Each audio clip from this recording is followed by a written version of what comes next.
má bínú pé fídíò 8k tí mo ṣe kò clear dáadáa ṣùgbọ́n màá tún try láti tún ṣe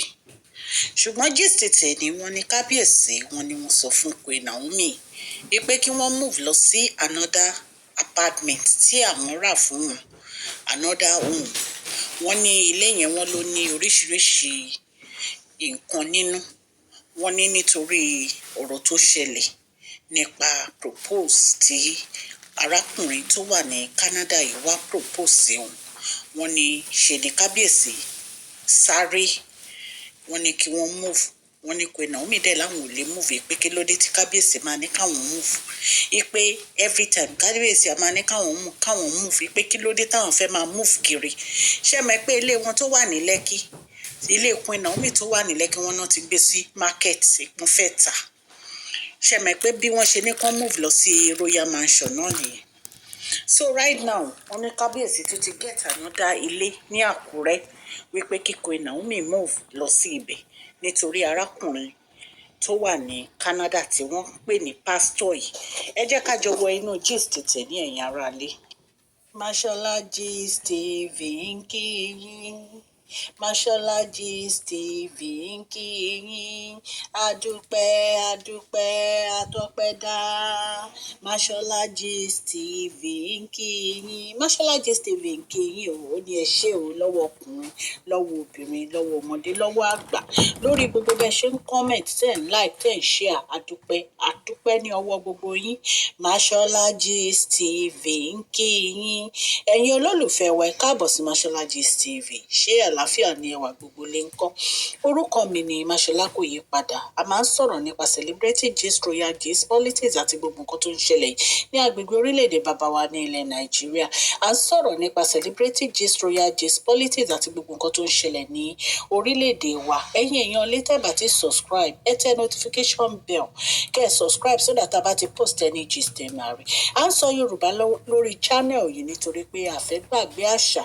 àti èdè wa ẹ̀yin èèyàn lé à ń ṣe advert lọ́lọ́kùn òjọ̀kan lórí channel yìí ẹ kàn sí wa ní Mashola Gist TV ọlọ́run elédùnmarè á bá mi gọ́wọ́ yín sókè o ọlọ́run elédùnmarè á bá mi ran gbogbo yín lọ́wọ́ o òkè òkè ní ọlá yín á máa lọ o ọlá yín ò ní lọ ìsàlẹ̀ láéláé. ẹ̀yin èèyàn lé wọn ní ọkùnrin Canada yìí wá sí Àkúrẹ́ torí wọ́n ní wọ́n máa ń wá Queen Naomi wá sí Àkúrẹ́ nítorí pé ilé kábíyèsí tó wà ní Lẹ́kì mansion wọ́n ní kò lè wọbẹ̀ wọ́n ní ṣùgbọ́n ilé family house Queen Naomi l'Àkúrẹ́ wọn ló máa ń wá síbẹ̀ tó rọ̀rẹ́ wọn ni wọ́n náà close ó tó wá di pé ó bẹ̀rẹ̀ sí propose Queen Naomi wọ́n ní ìgbà tí kábíyèsí gbọ́ ipò wá propose wọ́n ní bí kábíyèsí ṣe lọ ra ilé sí Àkúrẹ́ lẹ́yìn ìpè kí Queen Naomi move lọ sí ibẹ̀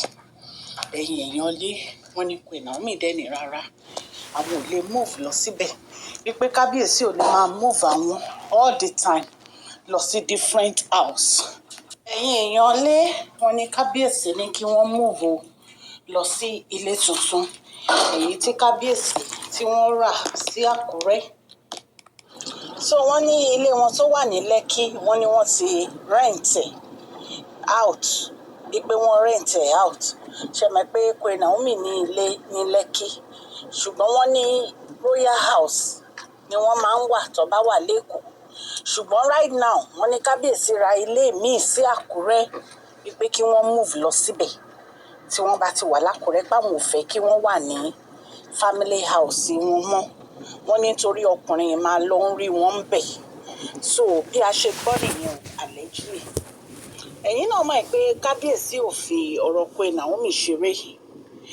wọ́n love Queen Naomi very very dearly love yìí ó lágbára ẹ̀rí bí kábíyèsí ṣe mérè lọ s'Àkúrẹ́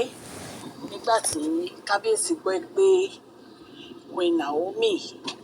wọ́n propose Queen Naomi ṣùgbọ́n Queen Naomi ò accept propose yẹn wọ́n ní ríǹgì yẹn jábọ́ sílẹ̀ wọ́n ní arákùnrin yìí pé inú ẹ̀ bàjẹ́ nígbà tí Queen Naomi refuse ẹ̀yin èèyàn lé kò sẹ́ni tó lè dàbí kábíyèsí nínú ayé Queen Naomi bó ṣe rí nìyẹn kò dẹ̀ sẹ́ni tó lè dàbí Queen Naomi nínú ayé kábíyèsí náà. Ẹ̀yin èèyàn lé, mo dúpẹ́ púpọ̀ lọ́wọ́ yín fún àdúrótì yín lórí channel mi. Mo dúpẹ́ lọ́wọ́ yín fún gbogbo bẹ́ẹ̀ ṣe subscribe, fún gbogbo àdúrótì àti ìfẹ́ tẹ́ ẹ ní sí mi. Èmi náà nífẹ̀ẹ́ yín o, mo nífẹ̀ẹ́ yín tọkàntọkàn. Ọlọ́run á bá mi di ilé àti ọ̀nà yín mú.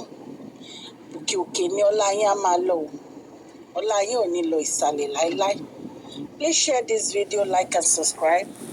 God bless you all.